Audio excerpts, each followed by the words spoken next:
Nah, tadi dari Fandi dari Lamona itu memiliki konsep yang mirip ya, yaitu tentang bagaimana hukum Taurat ini apakah masih dalam tanda petik aktif ya, walaupun aktifnya itu hanya sebagai penjaga atau pengasuh. Dan kalau seandainya hukum Taurat ini sebenarnya sudah digantikan oleh hukum Kristus, apakah hukum Taurat ini ada baiknya dinonaktifkan aja atau dipeti eskan atau bahkan mungkin ya dalam tanda petik dibuang saja? Nah, beberapa jawaban sudah disampaikan oleh penyaji Daud dan saya pikir itu juga menjawab ya pertanyaan. Hanya nanti saya akan memberikan tambahan-tambahan supaya konsep dan pemahaman kita tentang hukum Taurat itu jelas. Nah, yang perlu kita ketahui sekaligus nanti mungkin saya juga akan menyinggung pertanyaan dari Putri ya. Bagaimana sikap Paulus, seharusnya sikap Paulus, apakah Paulus ini hanya menyelesaikan untuk masalah Galatia, sedangkan persoalan yang besar seperti ini adalah persoalan yang sifatnya itu sudah mengglobal. Ya, kalau pakai istilahnya sudah masif. Masif itu terjadi sudah di mana-mana.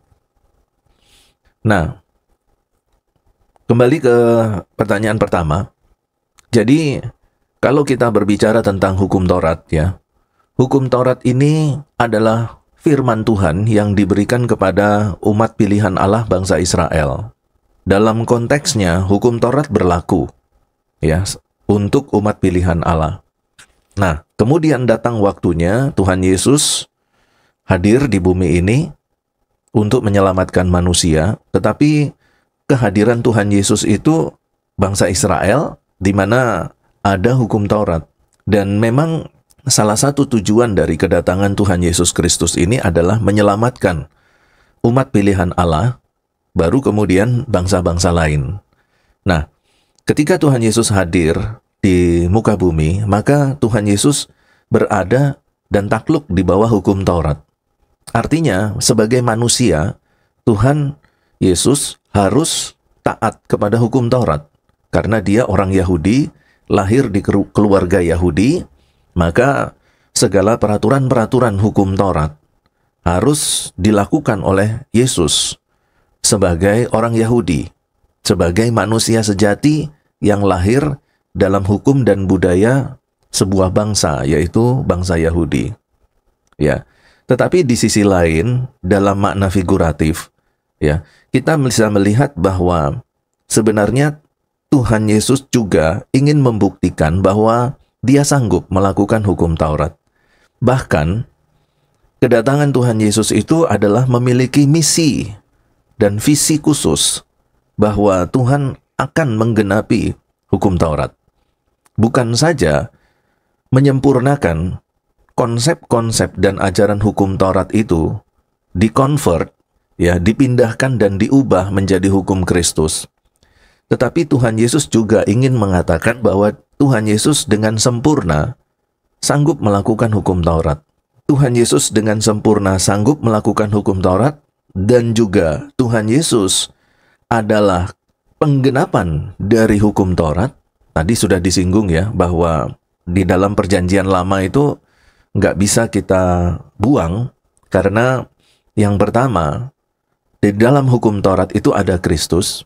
Lalu kemudian yang kedua, hukum Taurat itu juga menjadi pendamping. Yang ketiga, bahwa hukum Taurat itu juga yang mengekspresikan kehadiran juru selamat. Yang keempat, hukum Taurat itu adalah firman Tuhan. Ya, jadi kalau melihat dalam 4 alasan tadi, maka tidak mungkin ya hukum Taurat itu dibuang. Nah, jadi Tuhan Yesus Kristus sebagai penggenap, Tuhan Yesus Kristus adalah cerminan hukum Taurat.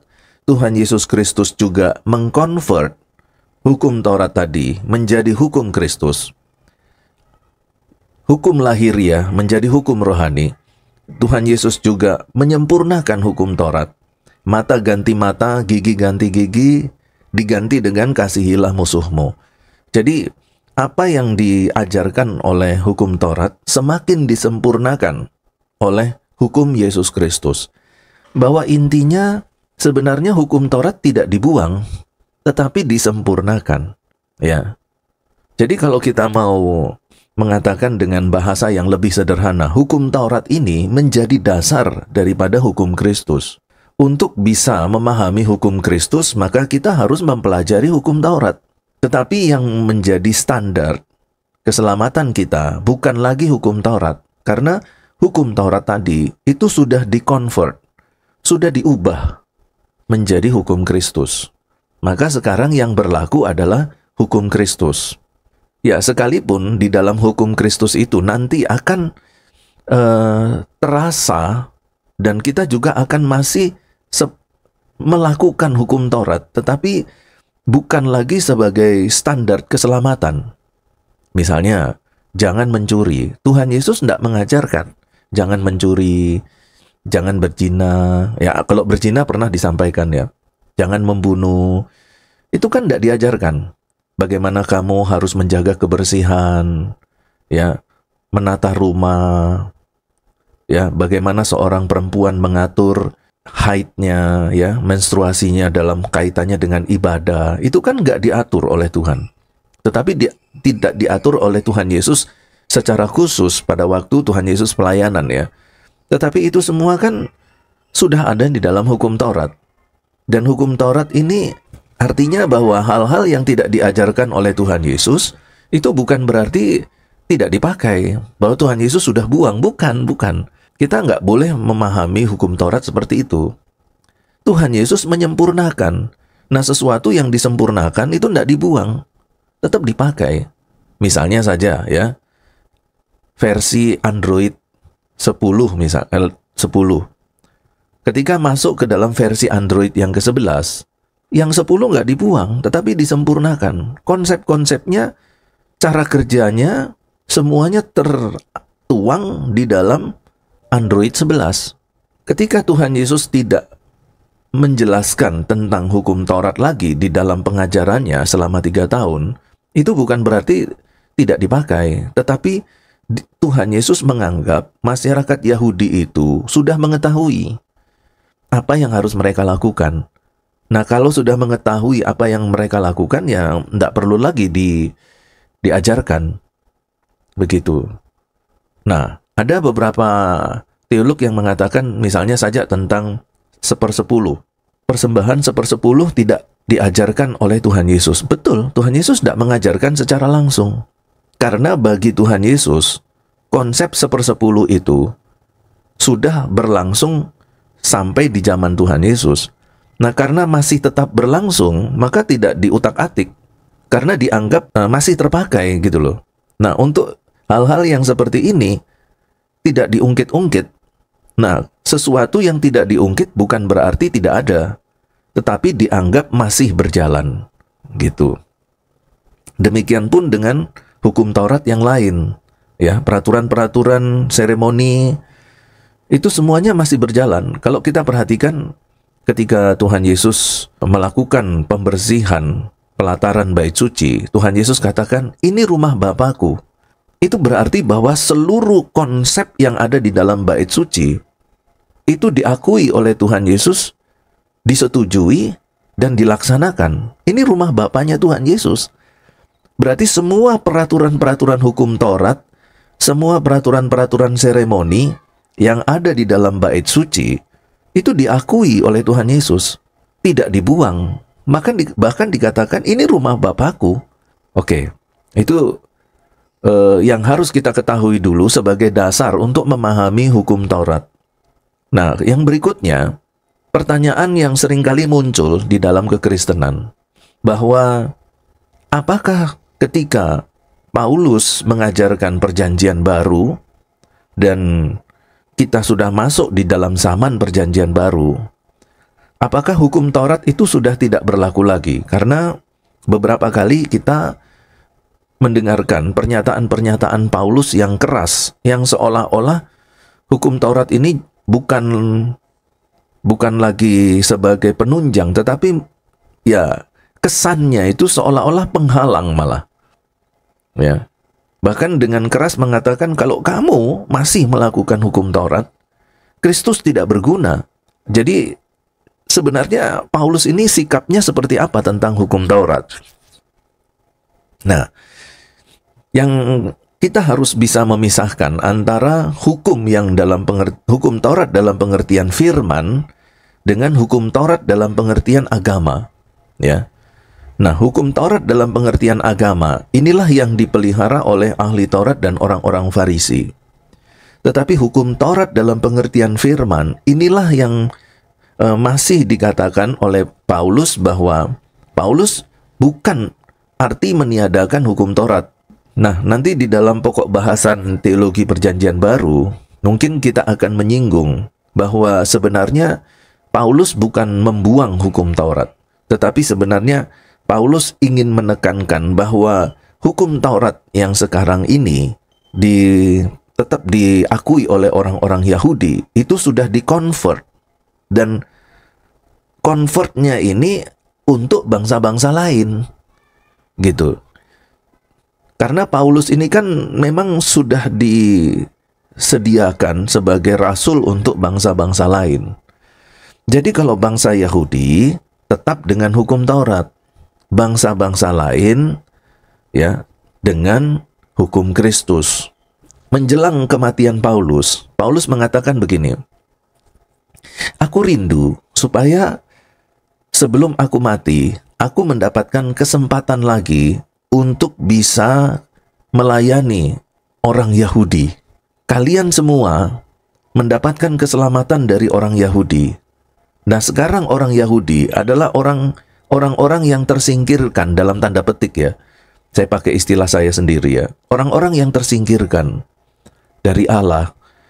Nah, aku rindu supaya orang Yahudi juga dapat mengalami keselamatan yang kamu semua sudah alami. Nah, kira-kira seperti itu. Jadi, Paulus ingin supaya orang-orang Yahudi itu juga akan mengalami hukum Kristus. Ya, apa itu hukum Kristus? Penyempurnaan hukum Taurat. Gitu. Tetapi memang sebelum Paulus mengalami cita-citanya terpenuhi, Paulus sudah mati terlebih dulu. Ya. Nah, pertanyaannya itu apakah hukum Taurat itu masih berlaku sampai sekarang? Ya, masih. Ya. Jawaban singkatnya masih. Nah, penjelasannya begini. Yang pertama, bahwa umat pilihan Allah itu tidak dihapuskan oleh Allah. Memang umat pilihan Allah mengalami hukuman. Ya, dicerai-beraikan ke seluruh penjuru bumi, ke segala bangsa. Tetapi bukan berarti umat pilihan Allah ini lenyap. Karena bangsa Israel ini masih ada, ya, maka hukum Taurat tetap berlaku. Bangsa Israel, bagaimana Anda bisa mengatakan bangsa Israel itu masih eksis? Nah, beberapa waktu yang lalu saya sudah menyampaikan dalam pengajaran saya yang membuktikan keeksistensian bangsa Israel itu. Ya, yang pertama, bahwa sebenarnya bangsa Israel itu bukan dilenyapkan, tetapi sedang mengalami hukuman. Nah, sekarang bangsa Israel masuk di dalam masa pemulihan. Karena itu, bangsa Israel yang terserak ke berbagai bangsa berkumpul kembali di tanah perjanjian dan telah menjadi umat pilihan Allah di zaman modern. Nah, itu berarti bahwa segala sesuatu yang berkaitan dengan umat pilihan Allah yang tercatat di dalam Alkitab itu aktif kembali. Aktif kembali. Hukum Taurat, bahkan bangsa Israel sedang mencoba untuk mengaktifkan kembali imam-imam yang akan melayani di bait suci. Bangsa Israel juga punya obsesi bahwa mereka akan membangun kembali bait suci yang ketiga. Dan bait suci yang ketiga itu juga akan dibangun, akan berdiri. Kenapa? Karena berdirinya bait suci yang ketiga itu adalah penggenapan nubuatan. Bahwa menjelang kedatangan Tuhan Yesus, bait suci yang ketiga itu akan dibangun. Kenapa? Karena Tuhan Yesus akan bertakhta di atas bait suci. Karena itu, ketika Tuhan Yesus datang kedua kali, Dia akan bertahta di atas bait suci, dan ini adalah nubuat yang harus digenapi. Bagaimana Tuhan Yesus datang? Ya, bait suci harus dibangun dulu. Maka beberapa teolog meyakini tanda kedatangan Tuhan Yesus itu adalah dengan dibangunnya kembali bait suci yang ketiga. Maka kemarin waktu presentasinya Putri, bahwa Antikristus ini, dia akan bertahta di atas bait suci. Kenapa? Karena salah satu tujuan utama Antikristus itu adalah menggagalkan semua rencana Allah dan menggantikan posisi Tuhan Yesus yang bertahta di atas bait suci. Nah, karena itu Antikristus akan merebut kekuasaan Kristus dengan bertahta di atas bait suci. Ya, tetapi kita tahu bahwa Alkitab kembali mengatakan Yesus akan mengalahkan Antikristus. Nah, jadi kalau kita perhatikan bahwa semua yang tadi saya sampaikan mendukung bahwa bangsa Israel adalah umat pilihan Allah yang eksis sampai di masa sekarang. Yang berikutnya juga bahwa semua nubuat-nubuat tentang aktifnya kembali umat pilihan Allah di zaman modern itu tergenapi, dan ada nubuatnya, dan nubuat itu sudah tergenapi. Dan itu berarti bahwa umat pilihan Allah dalam konsep keturunan Abraham secara jasmani sudah eksis. Dan itu berarti hukum Taurat aktif lagi. Nah, ini hukum Taurat yang berkenaan dengan bangsa Yahudi. Nah, kita tidak mungkin melenyapkan hukum Taurat. Karena kehadiran hukum Taurat itu selalu berada pada posisi bersama-sama dengan bangsa Yahudi, umat pilihan Allah. Umat pilihan Allah ini akan terus eksis sampai kedatangan Tuhan.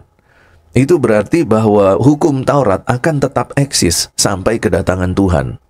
Yang berikutnya, Alkitab kita itu ada perjanjian lama, perjanjian baru. Perjanjian lama berisi hukum Taurat. Kalau kita buang hukum Taurat, ya berarti kita membuang separuh dari Alkitab. Dirobek Alkitab kita.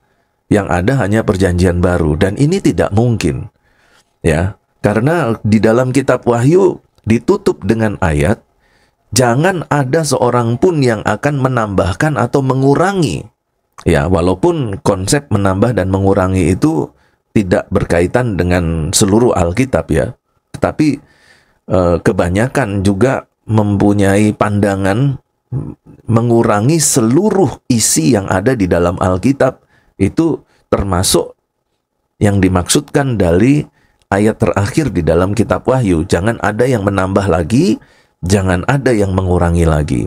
Nah, ini kalau 37 kitab dibuang, terus itu namanya apa? Bukan mengurangi lagi itu ya. Jadi tidak mungkin ya membuang. Lalu yang berikutnya, ketika kita menjadi anak Tuhan ya di dalam hukum Kristus, bukan berarti hukum Taurat itu hilang, karena hukum Taurat itu akan tetap menjadi hukum moral yang mendampingi hukum Kristus. Karena ajaran-ajaran moral yang ada di hukum Taurat itu tetap akan kita lakukan. Jangan mencuri, jangan membunuh, jangan berzina, jangan menjadi saksi dusta, hormatilah hari Sabat, dan lain sebagainya. Itu semua peraturan-peraturan kekristenan itu sebagian besar itu dibangun, dikonstruksikan dari hukum Taurat. Peraturan-peraturan moral di dalam hidup kekristenan kita itu dibangun dari hukum Taurat, tetapi yang sudah dirohanikan menjadi hukum Kristus. Jadi di dalam hukum Kristus itu ada hukum moral. Hukum moralnya dari mana? Dari hukum Taurat yang sudah dirohanikan. Jadi kita ini masih melakukan hukum Taurat yang secara rohani sudah disempurnakan, sudah dikonvert menjadi hukum Kristus. Itu yang pertama.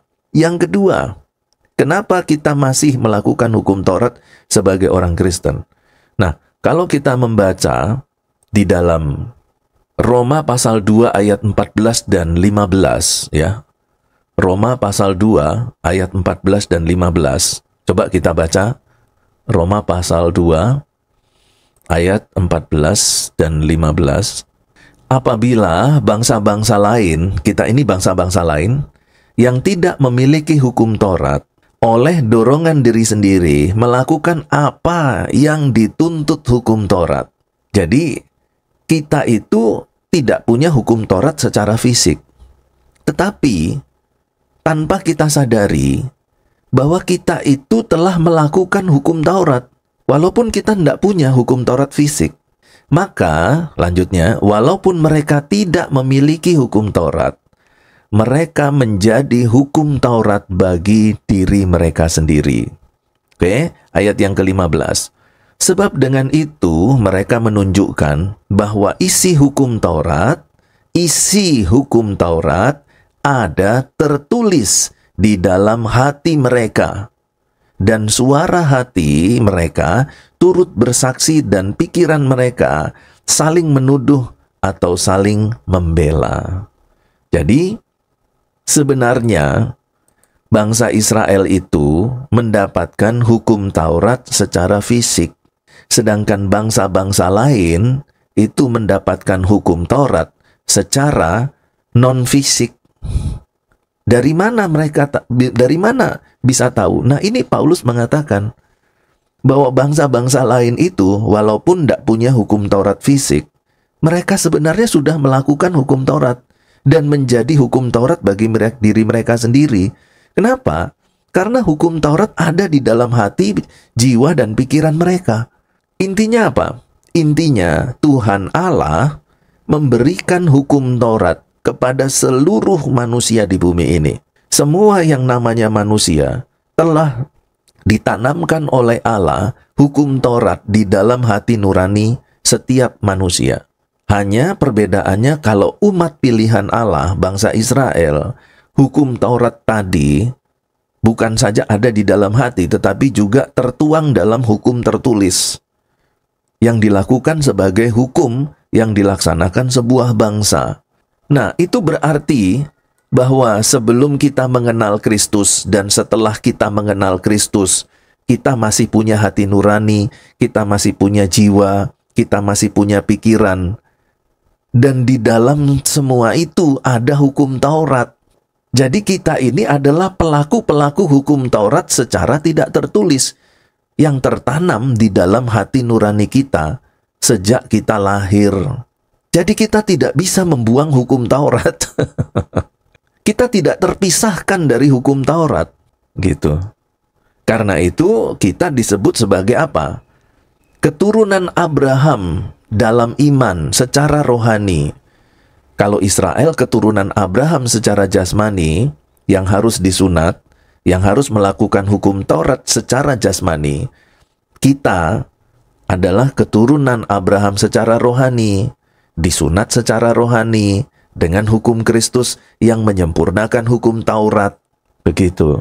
Nah, konsep yang seperti ini itu dikacaukan dengan sebagian orang yang menyebut dirinya orang Yahudi perantauan atau Yahudi diaspora dan Yahudi proselit. Yahudi proselit itu Yahudi apa?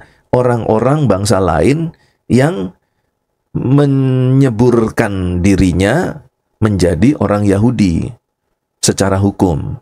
Itu Yahudi proselit. Nah, mereka itu kemudian mengacaukan jemaat-jemaat di Galatia dengan membuat konsep baru bahwa Tuhan Yesus yang sudah menyempurnakan hukum Taurat seperti ini itu belum sempurna. Ya, harus menjadikan hukum Taurat dalam konteks agama, ya, aturan-aturan agama itu diaktifkan, ya, karena kita tahu bahwa hukum Taurat itu diberikan tertulis dan kemudian menjadi standar aturan bangsa, negara, dan agama bagi bangsa Yahudi. Nah, konsep ini sebenarnya sudah disempurnakan. Jadi kalau kembali lagi berarti Yesus dalam hukum Kristusnya itu tidak berguna. Kenapa? Karena kita menolak hukum yang baru, tetapi kemudian mendedikasikan diri kita kepada hukum yang lama. Ya kalau kamu mendedikasikan hukum yang lama, ya konsekuen dong. Lakukan hukum Taurat. Loh, enggak apa-apa, Pak. Ya enggak apa-apa. Enggak apa-apa. Kamu mau lakukan hukum Taurat, enggak apa-apa. Tidak salah. Cuman masalahnya sanggup enggak kamu melakukan hukum Taurat? Ya, Paulus mengingatkan lagi bahwa tidak ada orang yang sanggup melakukan hukum Taurat. Sekarang kalau kamu menjadikan hukum Taurat itu standar keselamatanmu, nggak apa-apa, nggak salah, lakukan aja. Tapi masalahnya sanggup nggak? Nah, bukankah Tuhan Yesus sudah lebih meringankan, ya, bahwa kita diselamatkan oleh karena iman, bukan oleh karena perbuatan? Bukankah itu lebih menguntungkan, lebih baik, lebih meringankan kita?